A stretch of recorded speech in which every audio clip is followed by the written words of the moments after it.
Good evening, good afternoon. Welcome to this broadcast.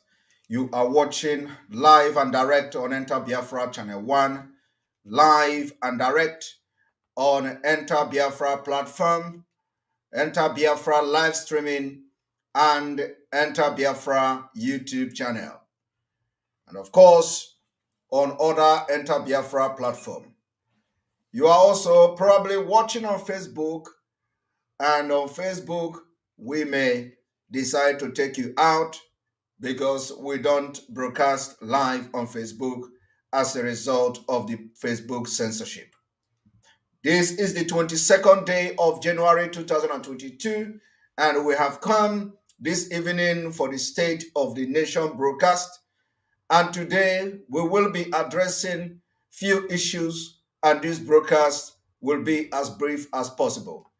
We know that people have raised the issue of concern that we should try as much as possible to make our broadcast to be short so that those back home will be able to listen to it.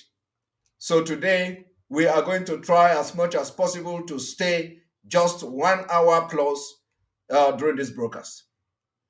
We are going to be exposing not a full exposition, but we will give a background and a preamble to Bishop Onaga of Enugu State, his plan against Reverend Mbaka, and of course, against this Biafra struggle.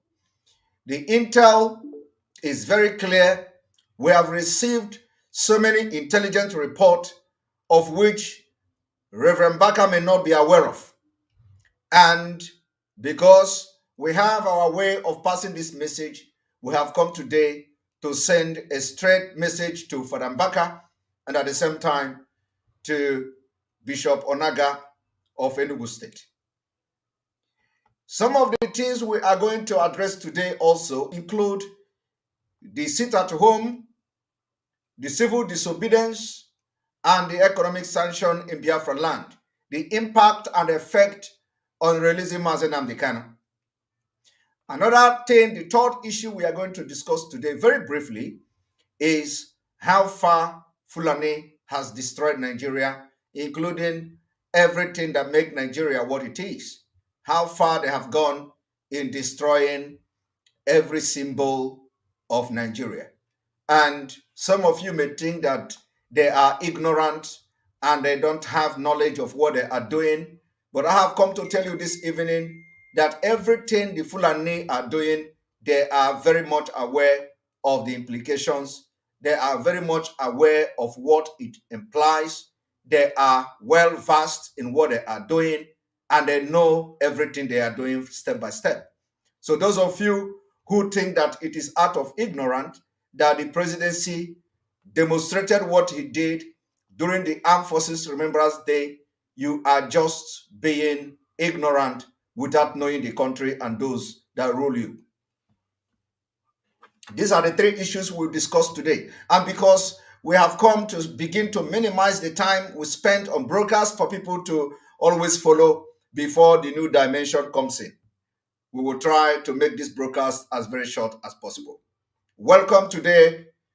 I remain Simon Ekpa Njoku, Mazen Nnamdi Kanu disciple on Biafra restoration. And this is going to be the first State of the Nation broadcast, the State of the Nation of Biafra broadcast. You see, what we do here is evidence-based exposition and broadcast. We don't just come here to tell you stories. We don't just come here to tell you stories.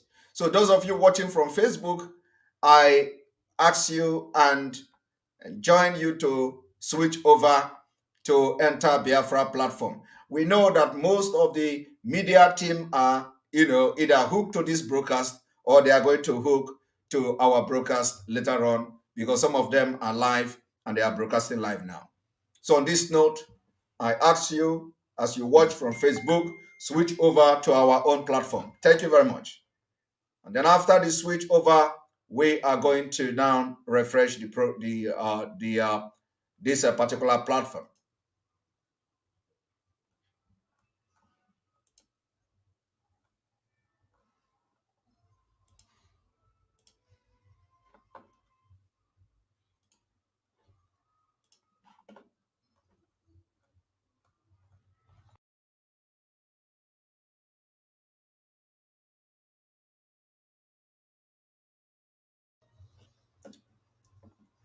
Welcome to the program again. You're welcome back. Let me make it very clear today that after the update and the post we made in preparation for this particular exposition this evening, we have received a lot of calls, a lot of messages from concerned Biafrans all over the world, especially when Bishop Onaga was mentioned. I have received personally different messages from different kind of people, dignitaries, and lovers of freedom of Biafra. And because of those messages and the calls, if the live stream is not showing on Enter Biafra app, yes, you may be correct. It will show on later on because you know the app is not 100% complete yet. So it will show up later on. If it is not showing now, you can watch from the Enter Biafra channel 1. Go to the Enter Biafra channel 1. The app is still being updated and a lot is going to be fixed. And before then, when the app is going to be 100% ready, I'm going to announce it. So if you are not seeing it on that app, you go to Enter Biafra channel 1 and watch it there. So I have received a lot of messages and calls, like I said, concerning Bishop Onaga. And I assure the people that have contacted me that what I have come to do this evening is not just ordinary exposition. It is going to be a warning to Onaga and his group because we have received intelligence report that even Mbaka may not be aware of. We have received this intelligence report and there is need to address it publicly because the enemies that are planning this thing against our own person and that go against our own people, they are listening and watching our program. So those of you who are afraid of, after reading the post I made, how I was about to expose him this evening, I am going to make some, at least little, just little exposition to address Onaga, Bishop Onaga. And like I said, the same thing we do, the same way we expose the Nigerian government atrocities against our people will be the same way we will continue to expose the evil people in our land.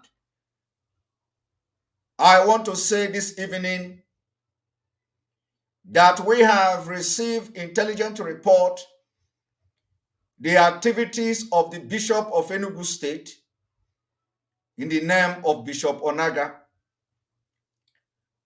The people that Bishop, some of the security agents that the Bishop is working with through the Nigerian government, they are doing everything to assassinate Father Mbaka. And the case, Bishop Onaga, the only reason why I will put my knife to him this evening is to give one more chance. One more chance. We have the information of some people collected or collecting 150 million. 150 million naira paid to each. If you know you are part of those who collected this money, you have become the enemy of Biafra. If you collected 150 million from federal government in whatever name and you are a bishop in Enugu State and in Biafra land, let me tell you, the money, that 150 million naira is not to help you. That 150 million is not to help your church. That 150 million is not for you to use to build schools. That 150 million is actually for you to betray Biafra people and to also contribute in bringing Reverend Father Mbaka down. Mbaka don't have knowledge of this. And I hope that people who are close to him will make him watch this video.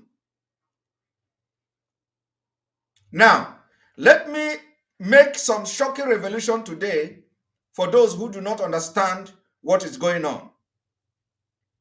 I want to make this particular revelation for a very short time since the ordeal of Reverend Father Mbaka started.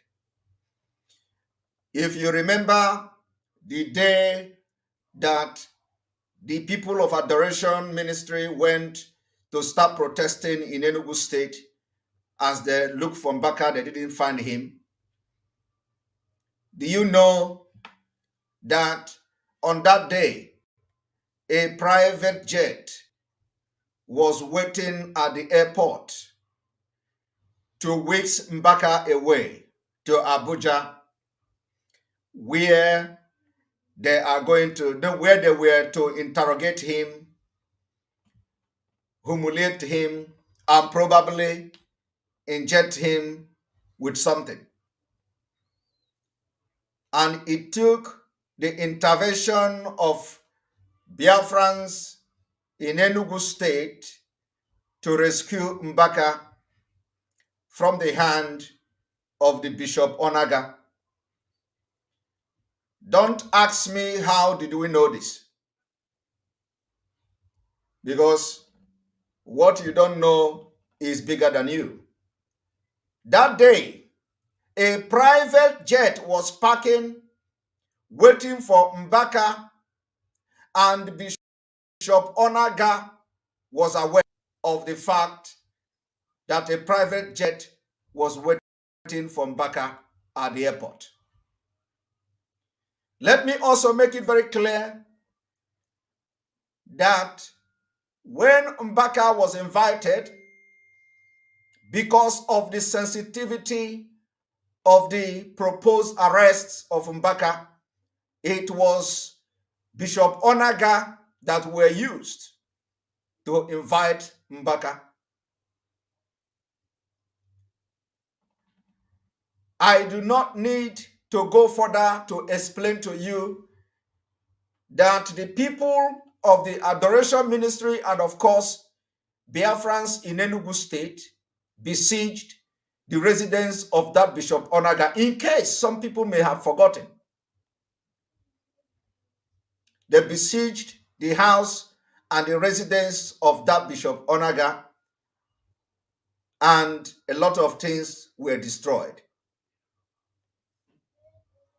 During this time, the people don't know what was going on. But I tell you, it was as a result of the resoluteness, bravery of the people of Enugu State that saved Father Mbaka. And let me tell you today, do not relent. Do not think that they have stopped and they are not going to come from Mbaka again. They are going to come from Mbaka. But what I am asking this evening from Bishop Onaga is to remove his hand before it is too late. You have collected 150 million. If the money was given to you to support you or support your ministry, you collect it and stay away. If the money was given to you so that you will continue to sabotage and betray Biafra's struggle, including making sure that Mbaka do not speak again, return that money. Because the money will destroy you. Tell Bishop Onaga that the money that was given to him will destroy him. If it was actually for him to continue to betray Biafra's struggle. So those of you who contacted me today, and I promise you that all I wanted to do now is to chip in something, because I have promised Biafrans that I'm going to do this exposition. So it is going to be warning to him to stay clear for Biafra. And let me also warn Onaga, Bishop Onaga, for the very first time, that the way he is preaching to his congregation not to sit at home, it will be very disastrous. If anybody and if anything happened to any member of his church, he must be held completely responsible for it. Bishop Onaga should tell us his interest in Nigeria to the extent that he has made sit at home as a preaching subject to his congregation, convincing and telling people not to sit at home. In the next coming Sunday, in the next coming Monday, Biafra will continue to observe a complete lockdown as civil disobedience for Biafra referendum, as civil disobedience for demand of the release of Mazi Nnamdi Kanu and the entire Biafra people that are now political prisoners in different cell and facilities all over Nigeria. So my message this evening to Bishop Onaga is, one, to refrain from preaching to his congregation against the civil disobedience in Biafra land. 2, to stay away from anything that has to do with conniving with the DSS and the Nigeria state against Father Mbaka. 3, if the 150 million naira given to them is to sabotage Biafra's struggle, they should return that money. But if the money was given to them for them to continue to develop their churches or build boreholes in Biafra land, they should continue to use that money to do that which they collected the money for. But if the money is to betray Mazi Nnamdi Kanu and Biafra, they should return that money, because we will make them to vomit every penny they have collected to betray Biafra's struggle. I will stop it here. And those of you who called me today and sent messages about Onaga, you better now, it is now, the ball is in your court. These 3 demands we have made today, you have to now do your part. Make sure he listens to this video and watch it, because you may not even go and talk to him. You may not even have access to him. I don't know. But if you know you have contacted me today and begged for Onaga on behalf of Onaga, make sure the video gets to him. Thank you very much. The second issue I have to discuss today on the first nation, the nation broadcast today, is the importance of the sit at home. I want everybody to watch this.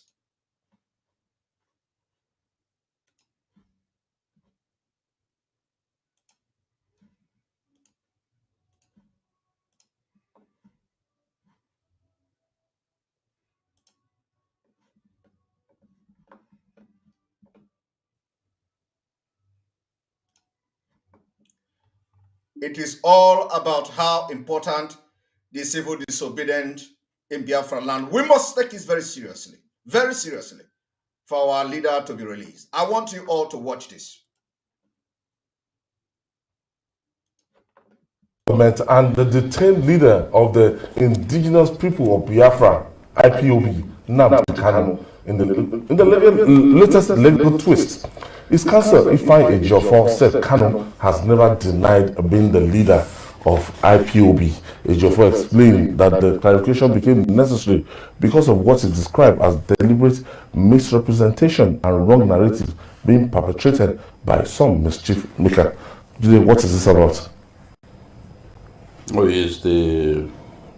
I'm sure social media, you may have seen some stories mocking Kanu that he said he does not belong to IPOB. You know, we are unable to attend the trial. So if one of the lawyers come out to say this is what transpired during the trial, people will then accept it as the gospel truth because you have no access. You know, you have no access to cover. Even journalists too, they will tell them to stay outside and all that. You know, so it is when the lawyers come out that they will now tell you what transpired, what are they doing next and all that. So the guy is saying that he denied that IPOB was a terrorist group. Of course he's going to deny that IPOB was a terrorist group. Of course he's going to tell the court that he was never involved in terrorist activity. You understand? But that is different from saying I don't belong to IPOB. You can't be leader of IPOB and say you don't belong to IPOB. That is the point that the lawyer is making, that no, he never said he does not belong to IPOB. He is saying that IPOB is not a terrorist organization. He denies that IPOB is a terrorist organization. So denying that IPOB is a terrorist organization is different from denying that he belongs to IPOB. That is what Ejiofor is saying. Because, that is exactly it. And let me also make it very clear for people who do not understand what is going on. I want to make this clarification and again additional clarification this way. The IPOB, the proscription of IPOB was between 2016-2017. Now, for those of you who do not understand what transpired in Abia Court and what the DOS are doing, collaborating with the Nigeria state, how can you be celebrating? Even I have made it very clear the reason why we must not celebrate the outcome of Abia State, even though it was a victory. I have been able to tell you to separate the action and the professionalism displayed by Aloy Ejimako and the verdict itself. Separate the two. We must acknowledge Aloy Ejimako for the job well done, but we don't need to acknowledge the verdict of that court. Now, you cannot be given sentence in a case, the invasion of our leader's home, killing of people in his home, and at the same time, the invasion of our leader's home and the killing of people in his home, the same time it took place was the same time the proscription of IPOB happened. Nigeria government have refused to come to court with indigenous people of Biafra to defend the proscription of IPOB. And you are charging the leader of IPOB, Mazi Nnamdi Kanu, and the leader of Biafra for being a member of a proscribed group, while you have not come to present and represent yourself and defend the proscription of IPOB. The proscription of IPOB is not final. It is not final. When the case, the appeal is still in court since 2017 till date, the Nigeria government refused to come to court to defend the proscription of indigenous people of Biafra as terrorist organization. And here, in 2022, you are charging our leader as a member of a proscribed group. The proscription you have vehemently refused to defend in your own court, in Nigeria. Does that make sense? That is why I am telling you, Biafrans. You see, some of us joined this Biafra struggle for no other reason other than to make history in good faith. And the history we are going to continue to make. The reason why I am not happy with the verdict of Abia State is because of the injustice displayed in that verdict. Some of you, when you hear the prescription, when you hear the pronouncement of the judge that our leader did not jump bail, every Tom and Jerry knows that our leader did not jump bail. But we have more pressing issues. We have more pressing, more fundamental pressing issues to handle. And the so-called DOS is not talking about it. They can't talk about it because they're already compromised. That is why entire Biafra must stop listening to them, taking order from them, because these people have compromised completely. You can never hear them on Radio Biafra, except from now that I'm talking about it. You can never hear them on Radio Biafra discussing the proscription of indigenous people of Biafra and the reason why they must not bring it under any lawsuit or under any charges or under any indictment against our leader, because the case is not final. So how can you come and be charging our leader for being a member of a proscribed group, proscription that court have not decided, because the case is still in the appeal court of Nigeria? So you cannot come and have a half done something, and then you are already making case and building case and charging somebody against being a member of a proscribed group, where the case is still in court. You can't. It is not possible in law.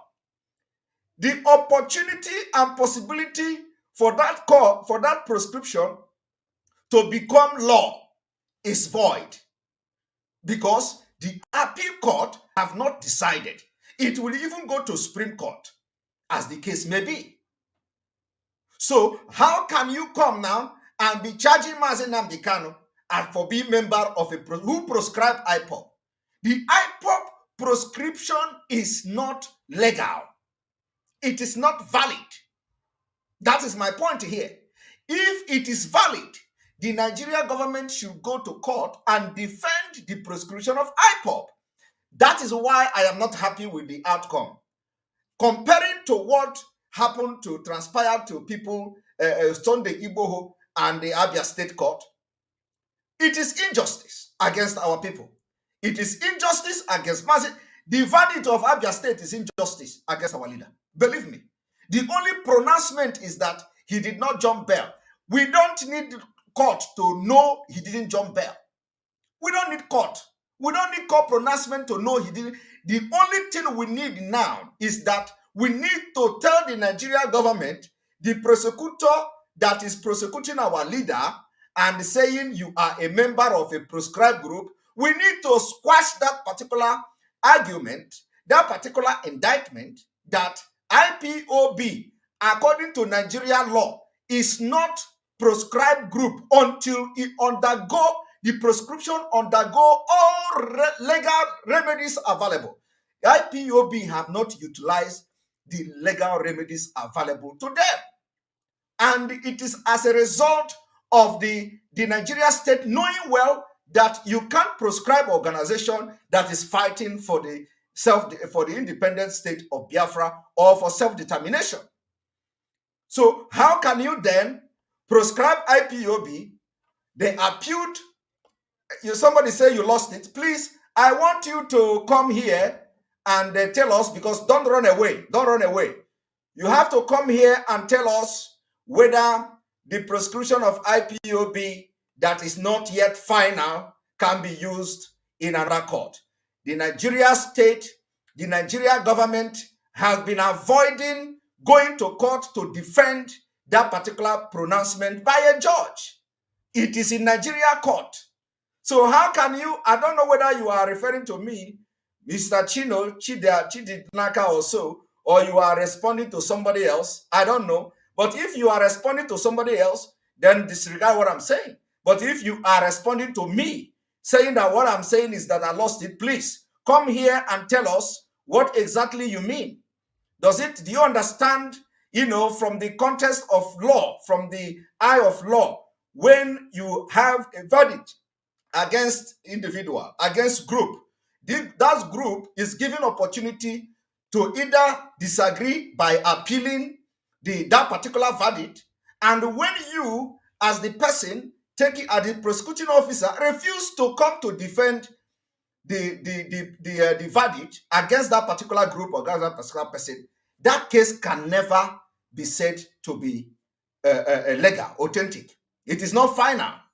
It is not, you can't legalize it until the process goes through appeal, Supreme Court, and all legal remedies available are used. And then the final court will now give verdict that that district court prescription stand. Then it becomes final. But for now, one court cannot prescribe IPOB. And you give IPOB the opportunity to appeal. And they appealed against the prescription. And you refuse to come to defend the prescription of IPOB. And today, it is part of the indictment against our leader. In the same Nigeria court. It doesn't happen. It is not possible. So, what am I trying to say? What I'm trying to say is that those people that are jubilating, those people that are shouting on Radio Biafra, that this and that, you have lost it. What you should do now is to channel, all of us should channel our energy in hitting the Nigerian government to come to court and defend the prescription of IPOB in the appeal court in Nigeria. That is not happening. Since 2017. Since 2017, they have not come to tell the appeal court what made IPOB a terrorist organization. They have not done that. So you can't include IPOB as a terrorist organization in this present case until the appeal court and the Court of Appeal or Supreme Court of Nigeria confirm that IPOB is a terrorist organization by well-grounded pronouncement. That is what I'm trying to say. But that is not why I'm here. Okay? So, you see, that is the reason why the autopilot has come to stay. And there is nothing anybody can do about it. Autopilot have come to stay. We autopiloters are making it very clear, and our position is that you can't include IPOB as a proscribed organization in the current lawsuit, in the current amended charges against Mazi Nnamdi Kanu, because that pronouncement of proscribing IPOB is not final in Nigeria law. In the Nigerian constitution, in Nigeria judiciary, in the law court in Nigeria, it is not final. IPOB, being terrorist organization, have not gone through the legal remedies available to the indigenous people of Biafra. That is our position, and that is the position of autopilot. Okay? So when you see them, tell them that the autopilot people are saying that the amended charges asking Mazi Nnamdi Kanu or thinking that Mazi Nnamdi Kanu is a member of a proscribed group is void, null and void, because the prescription of IPOB have not undergone all the legal process in Nigeria to become a law or to become for somebody to be indicting Mazi Nnamdi Kanu for being a member of a proscribed group. That is number one. Number two, I want you to understand the importance of continuous civil disobedience in Biafra land. For that reason, I want you to listen to the conversation of this gentleman.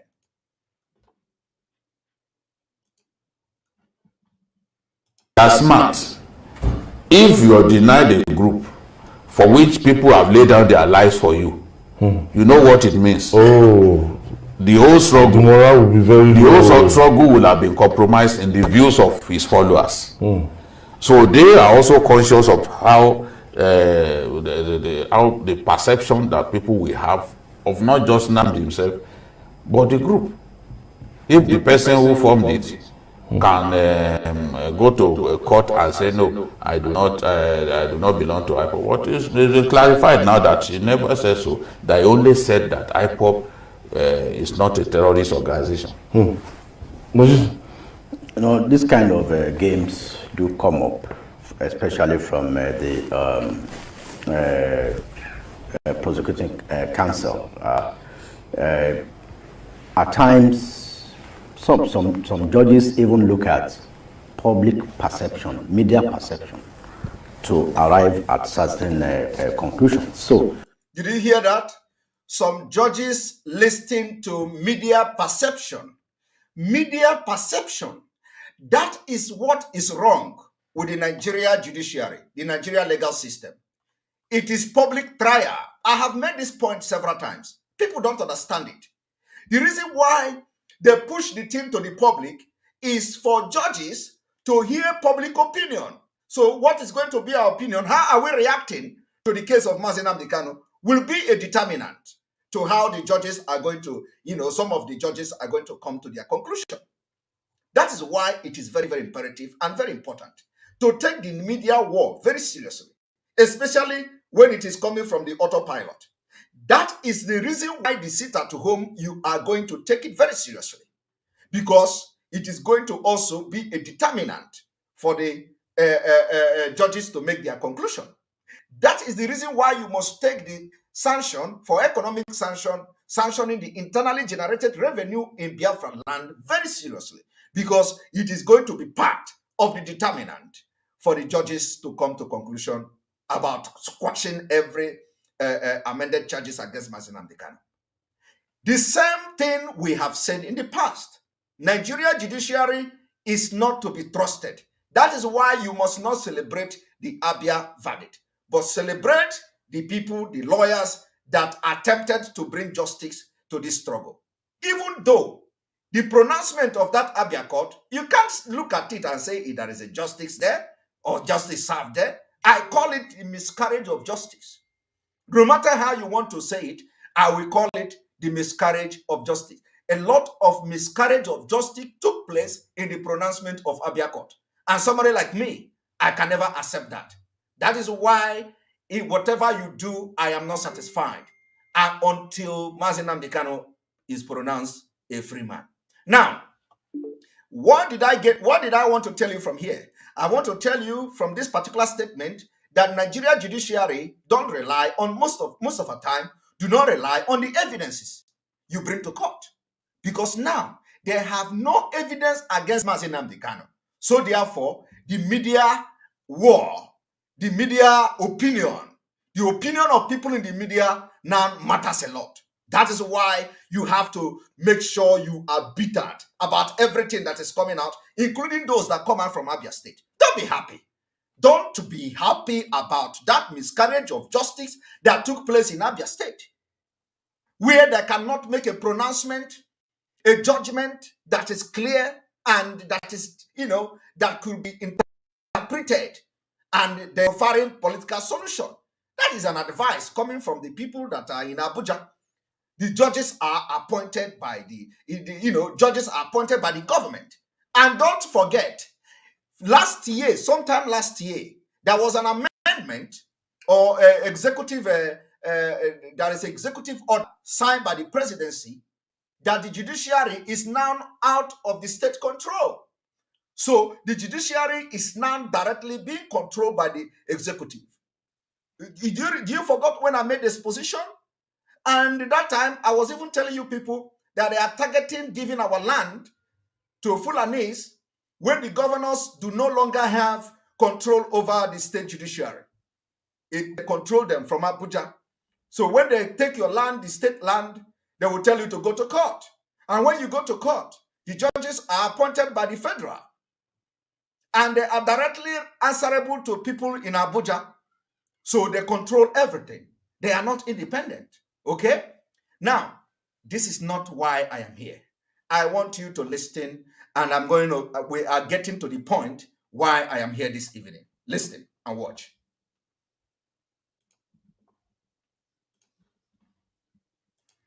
That's why Ejiofor, Ifeanyi, the counsel to Mazi Nnamdi Kanu, quickly came out to clarify that issue. I mean, as rightly pointed out, actually. And I think it was Shoaib Labaran Magaji that addressed the press. I mean, that's the from the office of the Directorate of Public Prosecution, who stood in for the lead attorney for the federal government, who made that statement. I mean, the video went viral, and that's why they had to quickly come out to, I mean, explain. I mean, like leaders that come.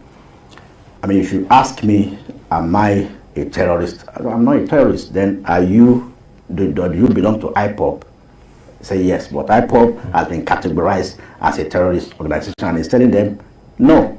But then the Ejiofor even said the clarification of IPOB as a terror organization is even being challenged at the appellate level. Yes. So that there was no time his client made any such pronouncement to deny his membership or leadership of Emeka, thank you for your comment and thank you for your super chat. You said MSC, since DOS didn't have good intention, makes sense. Why no postcard idea? Can you now do it? Also, Igbo, Yoruba, Efik, Ijo, and Arewa are in court for self-determination. Doesn't pushing this news globally force referendum? Yes. And remember that the issue of these people coming to court, we pushed it, if you remember. We pushed it. When that news broke out, I analyzed it here, and I believe that the analysis, bringing it to the public, also made other people to know and wake up what is going on. When our lawyer was making reference that what surprises them was that the other group are not here, okay? I made that exposition. I analyzed the video, analyzed the press statement of that, when the people came out from court. That was a few months ago. So today you see the result. The result is that after people watching the analysis and the exposition we did on that particular court, after that court, people now pick it up of themselves. So the result is what you see today. We can see them saying that Ijo have joined, Efik have joined, Yoruba have joined, and all that. It is as a result of this media awareness we created. We make the exposition. Nobody else did. It is now that people, when they hear Ijo and hear that people are now making it public, which is good. So my people, we are going to continue to push it, and I'm going to make analysis on that as well. I have not come to make analysis yet on that particular joint lawsuit now that people are joining, other group and other region are joining. And then the issue of postcard. The postcard is that we are going to have this postcard by the time the autopilot is in total control of this struggle, which is going to happen very soon. So for now, we are still doing press up, okay? Emeka, what we are doing now is push up. We are doing press up, getting ready for the new dimension that is coming. Once new dimension hit the internet, hit Biafra land, we are going to take everything we have suggested, we take it up. Remember, everything also involves finance. You don't do this postcard by just like that. The media war also, including going to the local and all that. All this is going to involve heavy finance. It is going to be in the UK, it is going to be in America, it is going to be in Canada and all that. It involves finance. But we need to, first of all, get the new dimension rolling, which is going to happen very soon. So it is not just something you wake up and start doing, okay? We are putting all mechanism on ground. So I will assure you that by the time the autopilot take full effect, you are going to see this thing happening, and I pray you are going to be part of it.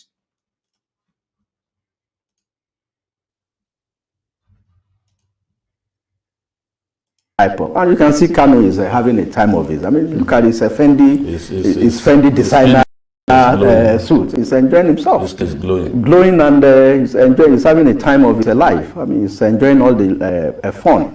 He's getting more publicity than even when he was away. So I think the government should have a political way of ending this matter, because in the whole of the Southeast, since Tuesday and yesterday, It was a sit at home. Everything was shut down. Any day they are bringing him to court, Yes. and the people will obey. So, did you see that? Did you hear that? I want you to hear it again. Okay? It is a matter of public opinion. Any day they are bringing him to court, yes. and the people. Since Tuesday and yesterday, it was the whole of the Southeast. Wait. So, I think the government should have a political way of ending this matter, because in the he think that government should have a political way in ending this matter. Now, let me tell you, this suggestion of government having a political way of ending this matter is not because our leader is appearing in fending cloth. No. Do you understand that? The government having a political way of solving this problem is not because our leader is appearing in court. But do you know why? Because the Biafra land is on lockdown for 2 days. We continue to make Mazi Nnamdi autopilot, continue to make Mazi Nnamdi Kanu relevant in Biafra land. Locking Biafra land for 2 days is a threat to the Nigeria state. So if we continue to lock Biafra down, if we continue to observe sit at home, and we are adding economic sanction, people will be compelled to discuss the political solution. The reason why these people are making this comment now, analysis now, is to tell you they are now informing the Nigerian viewers that because of Mazi Nnamdi Kanu, the entire Southeast was shut down 2 days. So for shutting down the entire Southeast for 2 days, it means that the government must solve this problem by bringing political solution. Now let me tell you, it also is part of this media perception that we are talking about. The pronouncement of that Abia State Court about the political solution was as a result of the media perception that the judge already have had. Okay? It is as a result of the media perception. Where did the judge get the political solution? From the media. Opinion of people. The judge already know that the Southeast leaders have been to Abuja. The judge already know that the discussion is ongoing, and people, probably the larger majority of everybody, accept the political solution for Mazi Nnamdi Kanu to be released unconditionally, according to the Constitution. According to the Constitution that say release him because of public interest. So the judge have give that particular verdict in line with the public perception, the opinion of the public, and from social media. Okay? Now, another opinion is coming. Another opinion is coming telling you Biafra is on lockdown for 2 days. Another opinion is telling you by the time we go into economic sanction, opinion will also increase. The opinion will continue. Do you know now that the Biafra now they are banning internally generated revenue? Do you know the kind of problem it is for the internally generated revenue of Biafra land to be interrupted because of the case of Mazi Nnamdi Kanu? It is going to be a big hit. Okay? So I want you to listen to that. This man that analyzing this thing, and of course other people will follow it at the end of the day, it becomes the public, the media perception. That is the reason why it is very important you understand the sit at home. I want you to listen to it again. I want you to listen. The government should have a political way of life. I mean, it's enjoying all the fun. It's getting more publicity than even when it was away.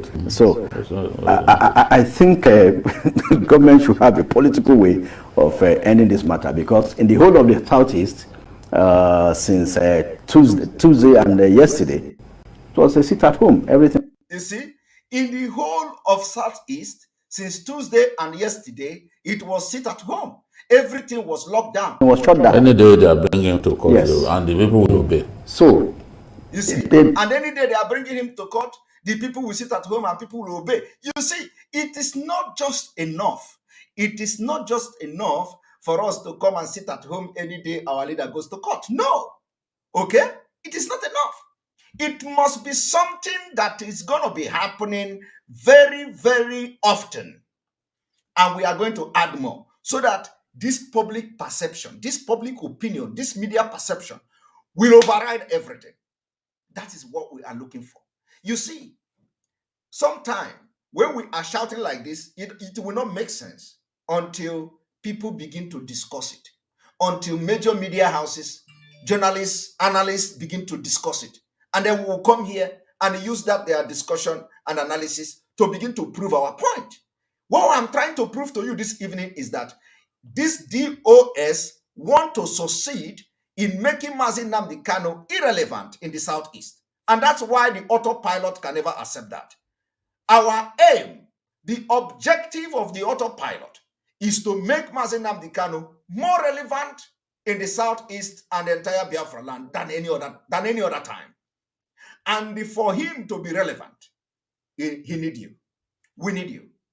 For him to be relevant, you must be part of Sit at Home. For him to be relevant, we must enforce economic sanction, because it is only by doing that the discussion of political solution will come in. If you succeed in helping the DOS destroy the relevance of Mazi Nnamdi Kanu in the Southeast, problem is there. We can never allow that. Can you imagine that if it is not the autopilot and these people have succeeded in destroying the legacy of Mazi Nnamdi Kanu, including making him irrelevant in the Southeast and the entire Biafra land? Do you know by now what would they be talking about? Nothing. Even now, the sit at home of sit at home for every court date, you will not even see them implemented. The reason why they have come to announce the 18th day sit at home, the court, was because of how resolute Biafran have taken the whole thing and how serious we have taken the whole thing. So they shamelessly come to Radio Biafra to announce 18th. Even when some of them were announcing to you that the court will not take place again. Okay? So we must make sure that we make Mazi Nnamdi Kanu relevant like never before, so that this public perception, this public opinion, this media trial will bring fruit. It will lead to the political solution. Nobody is against political solution. I am not against it. Only that what I am against is that it was very stupidly done. It was very ignorantly and idiotically done. You don't discuss solution one-sided. You discuss solution two-sided. Discuss with this person, discuss with the other person. The only problem I have with them was that they discussed the solution only within ourselves. We didn't get the opinion and the consent of the Fulanis. How can you do that? Nobody does that. No sensible person can do that. So that's my problem with the political solution. Nobody is against that. What we are after is to see Mazi Nnamdi Kanu released unconditional because he committed no crime. Okay? Now, I want you to listen to that again, because it is very, very imperative that we continue the sit at home so that they will continue to discuss it, and so that they will continue to bring the issue of political solution, and so that it will lead to the public interest, and so that they will invoke the Nigeria Constitution and release Mazi Nnamdi Kanu unconditionally. That is the only thing we are asking for. The court, the charges against Mazi Nnamdi Kanu should not be, in fact, Mazi Nnamdi Kanu shouldn't go to court until the Nigeria state solve how they prescribe IPOB. I am telling you. I am telling you. So the thing we should be talking about now is that why haven't the Nigeria government concluded the issue and the case of prescription of IPOB? That is the question everybody should be asking. Why have they not concluded that case and they are now interested in trying Mazi Nnamdi Kanu, including trying him as a member of a proscribed group? We want that particular issue to be solved before anything. Because you can't proscribe a tribe without anything. And nobody is talking about it. We just kept, you see, some of us who kept quiet to see whether the DOS, whether what they are doing, but you see they are not doing it. You see they have deviated. They have compromised. They are working with Wazirike. Some of them, when Wazirike was attacking me, some of them are happy. They were defending Owazirike. The people in this particular IPOB today, they were telling you, instead of Simon Ekpa, we choose Owazirike. Today, Owazirike have, after attacking me, he have connived and agreed with the DOS. He even said that he want to be part of the leadership of the DOS. Today, Owazirike is telling you that they are now taking over the Biafra struggle. And I have responded to him. It can never, ever happen, not in this generation, that somebody like me and millions of Biafrans are part of. Owazirike is gone. DOS is gone. Then we are it's just a matter of days. They are gone and gone forever until our leader is out. He will be the one to set the house and the record straight. But for now, they are gone. Now, let me tell you again. It is very, very important for you to know that the sit at home must continue like never before. I want you to listen to people discussing it.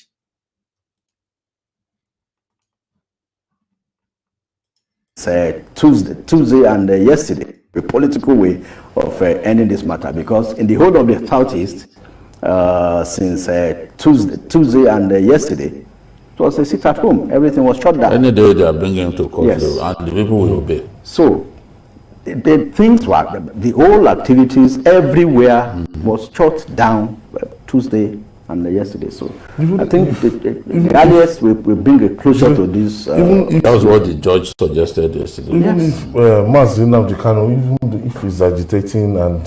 Now, you have heard that everywhere was shut down. And that is what the autopilot is trying to prove, that Mazi Nnamdi Kanu will continue to be relevant in Biafra land. He will continue to be relevant in the Southeast, and we are going to force him, even if he don't want, we will force him to be relevant until they release him unconditionally. That is the agenda of the autopiloters. So if you are proud of autopilot, can I hear and read some of you say, hi, great Biafran, IPOB, the IPOB, the autopiloted IPOB. I want to see you shout one big family. I want to see you shout, I, autopiloted IPOB, that fight against criminalities in Biafra struggle.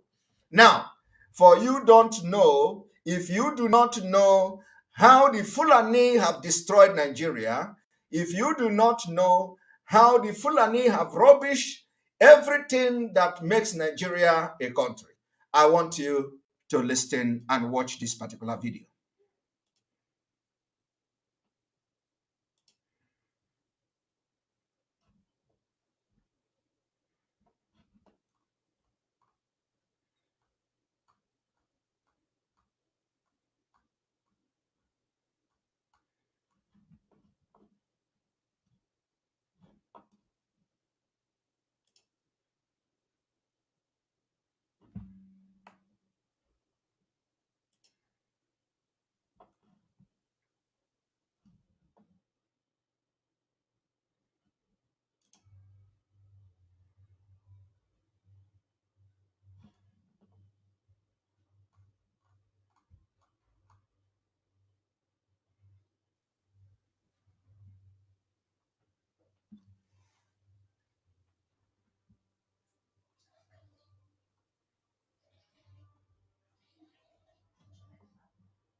Welcome back.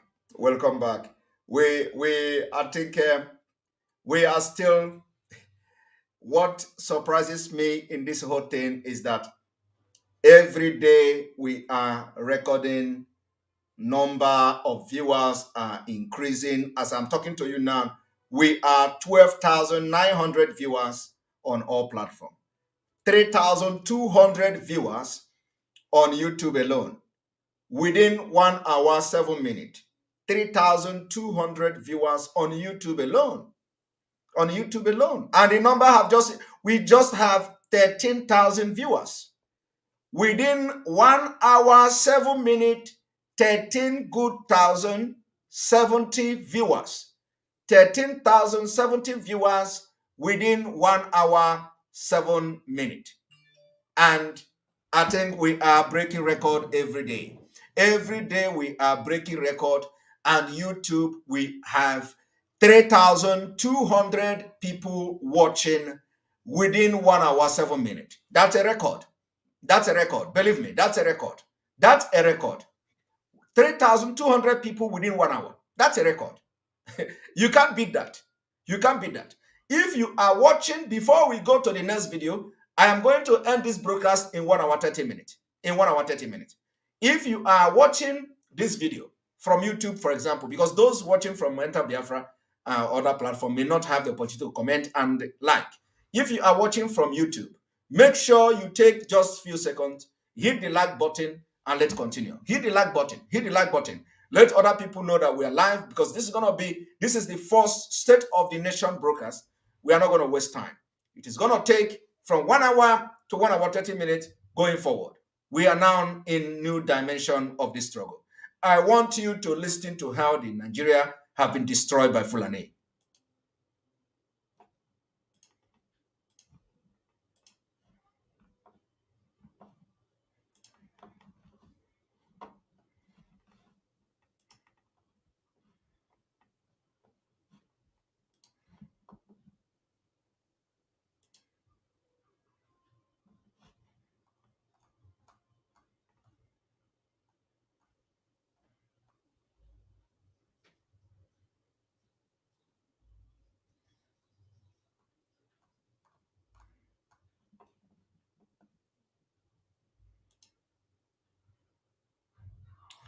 And each time the number is rising so fast, our system is always jamming. I don't know why it happened.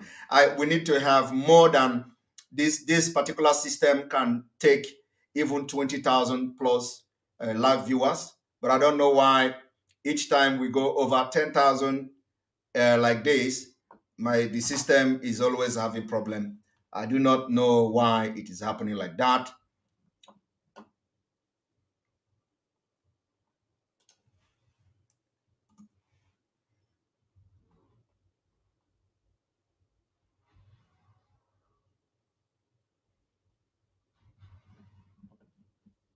I do not know why it is happening like that. I do not know why it is happening like that.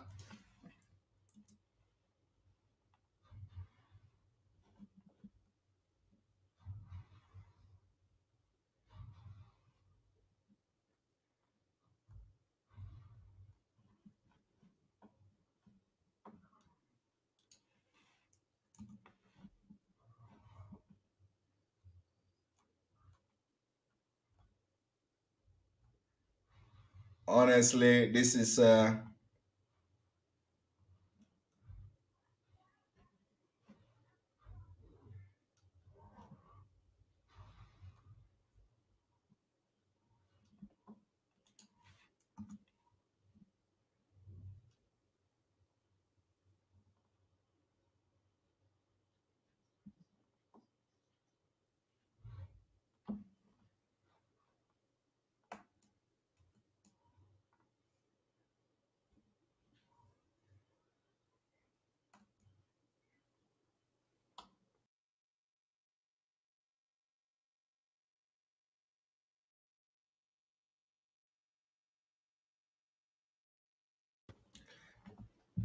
I'm so sorry that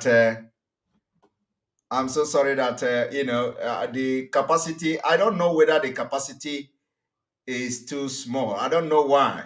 Once we hit over 10,000, I always have this problem. And so I think it is something we need to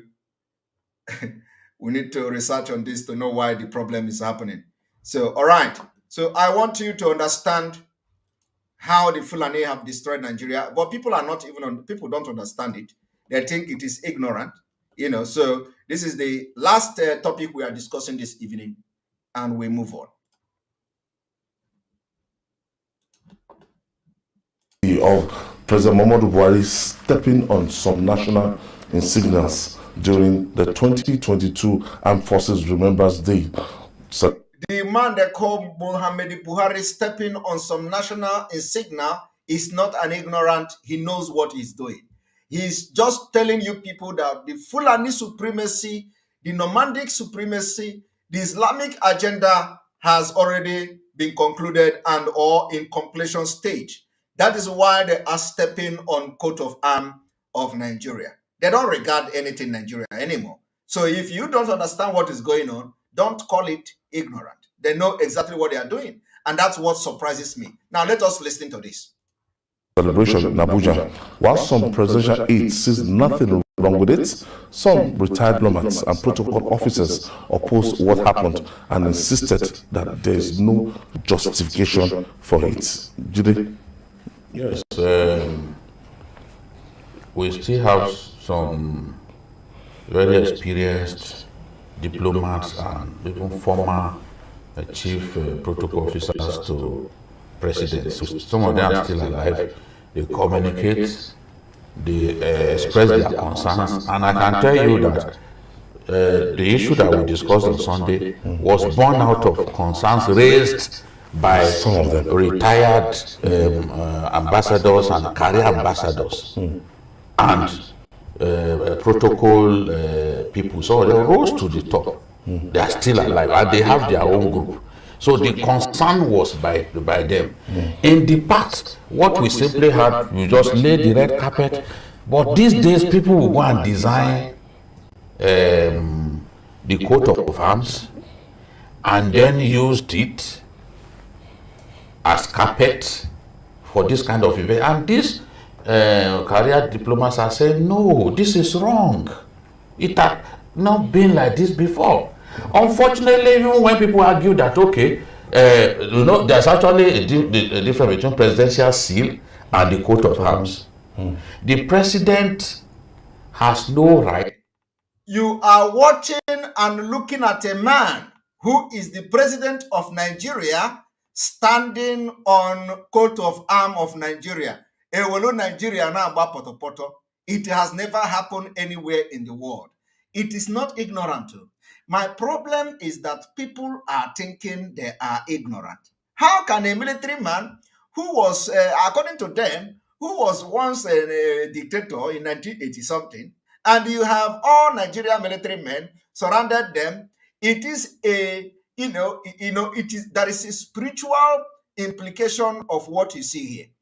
It is not ordinary. It is not physical. The stepping on Nigeria coat of arms is to show you the Islamization of Nigeria is in completion stage. The stepping foot on this particular coat of arms is Fulani voodoo, is charm that the Fulani have done, and the people don't understand the spiritual implication. And people of the canal, they are there analyzing. Diplomat, retired diplomat, all of them are shouting, this is wrong, this is wrong. They think that they don't know what they are doing. This is spiritual, my people. I have come this evening to inform you the spiritual implication of what you see the Fulanis are doing with the signal of the power of Nigeria, which is this coat of arms.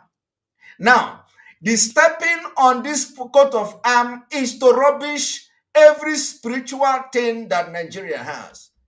They are telling you now, very soon, as they are stepping on this insignia of Nigeria, the power and what represent Nigeria, Fulani supremacy, and all of you will become stupid. Everybody that bow down to the authority of Nigeria will become as foolish as anything. That is the implication of this.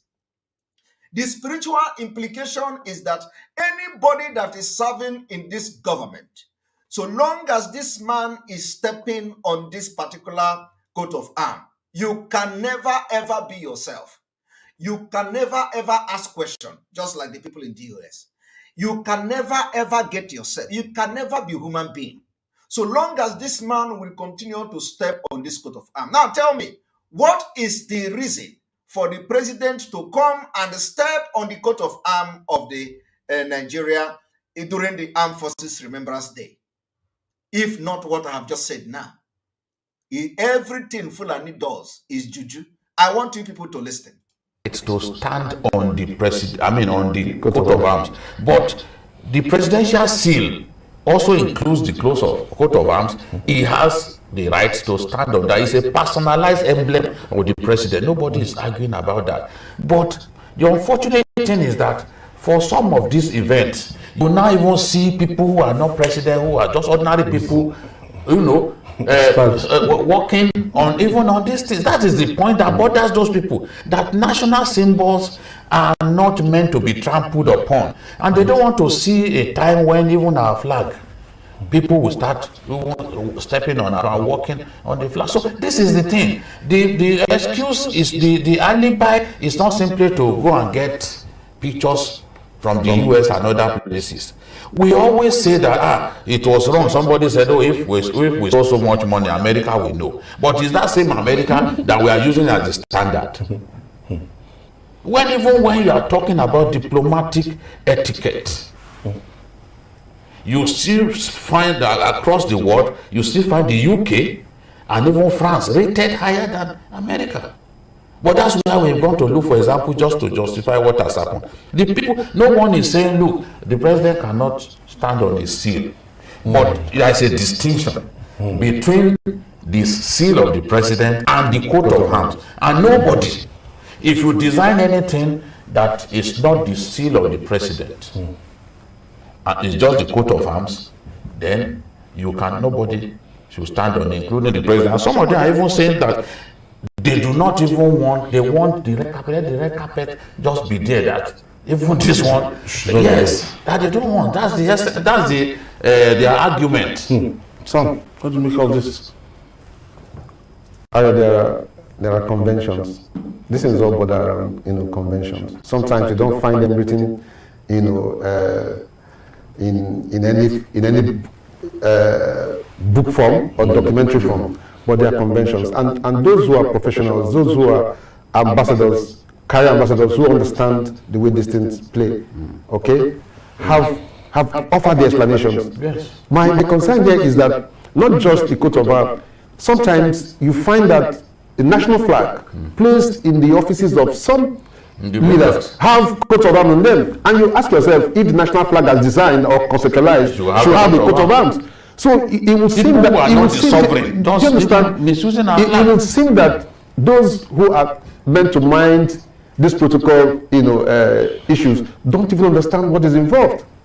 Because the governors in some states are guilty of it. You walk into the offices, you find that our national flag is doesn't appear the way it should ordinarily.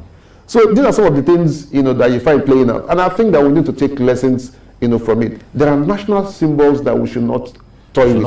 We take them as ordinary. It's just like laying the national flag on the floor and say no, it's a piece of cloth. Okay. People can work on it. No. It doesn't work that way. To enlighten us more, joining us via Zoom for more insights into this issue is the retired Nigerian diplomat, that Ambassador Joe Keshi, who served in many countries, including Togo, Ethiopia, Belgium, the Netherlands, Namibia, and Sierra Leone. Ambassador Keshi became the country's top career diplomat when he served as the permanent secretary in the Ministry of Foreign Affairs. He's also served as the permanent secretary, cabinet secretary, responsible for the meetings of the Federal Executive Council presided over by President before he retired after 35 years diplomatic career. Thank you for joining us, Ambassador. Thank you for having me. All right, sir. Can you please enlighten us on this, the proper way to do it? The coat of arms, the use of the coat of arms, and even the distinction between it and the presidential seal. Sorry.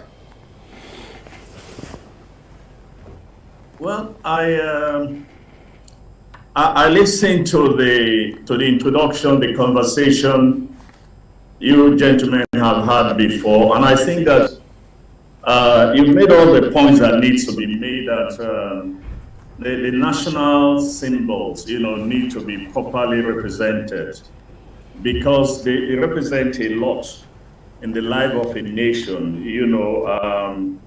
The flag, for example, represents our belief, vision, strength, and so with the so with the coat of arms. When you look at what we have on the coat of arms, you see quite a number of things that is very interesting. Symbolize, for example, the river Niger and Benue. The black shield itself represents the future land of Nigeria, and the two horses represent dignity, and it goes on and on. Now, those things are not things that you simply trample upon, at any time, or more especially as we have seen, as you pointed out in the case of the coat of arms. You don't get up one morning and begin to redesign the coat of arms as has been done in this country, and I believe it's still being done. Some will put the coat of arms in the middle of the national flag. Some will add the good trimmings to the edges of the national flag. No, the national flag was created by an act of parliament, and the coat of arms also was created by an act of parliament. So you don't just wake up one morning and decide that you are going to, redesign this because you want to make profit by embellishing it or making it look even more beautiful. But with regard to the issue you are discussing, I think the problem we have here is that we're not so sure exactly whether the president is standing on the presidential seal or just on the coat of arms. Now, let me make this clear that even the presidential seal that we talk about, in a country like the United States, where some people have been posting a lot of pictures, the presidential seal was established by law. So it does not that somebody gets a design and the president started to use it.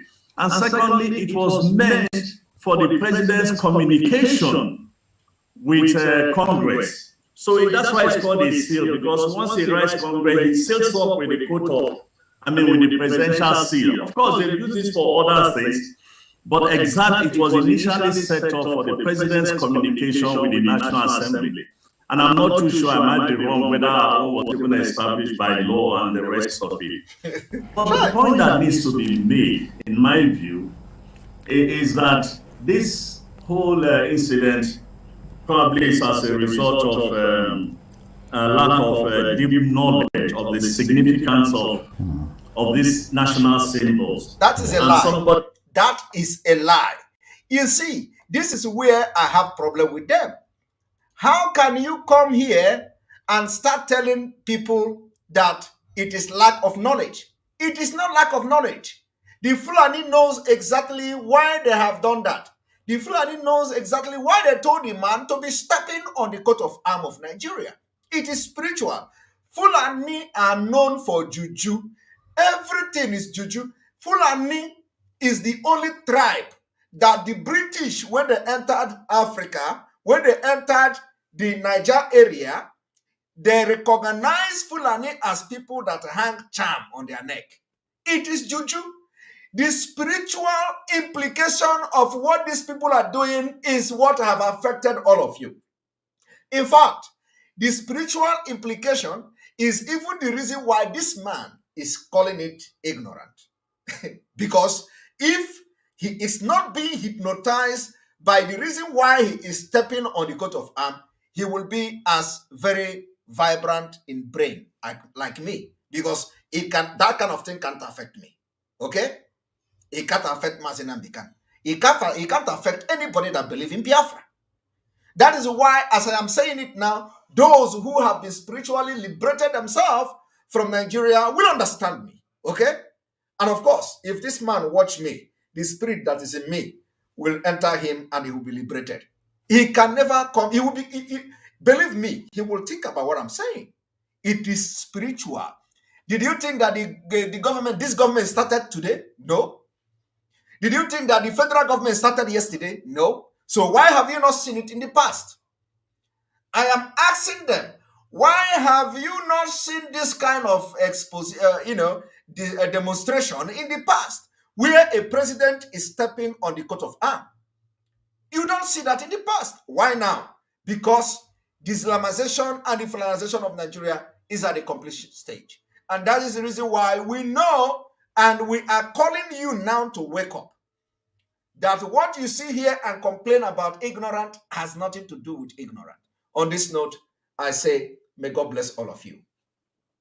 We are going to end this broadcast here. Remember, we have almost 14,000 people watching now, and we are going to end within 1 hour, 30 minutes, 14,000 people watching, 3,300 on YouTube, and we are breaking record every day. So when they tell you, don't come to listen to Autopilot, tell them Autopilot is where we deliver you from spiritual bondage of the Nigeria state. Autopilot is where we deliver you. We make you drink the water that will make you to live. On this note, join us again tomorrow on the State of the Nation broadcast. Do you understand that something have changed?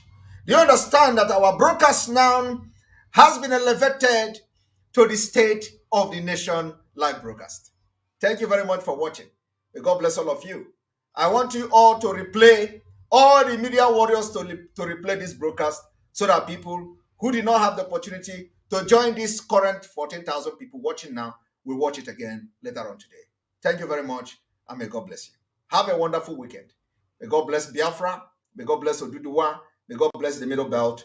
May God bless Amazonia. May God bless IPOB worldwide. May God bless Autopilot. May God bless ESN. May God bless Mazina Mbikano and so the Igboho. May God bless all of you that are following the truth, including those that will be delivered today after watching this program.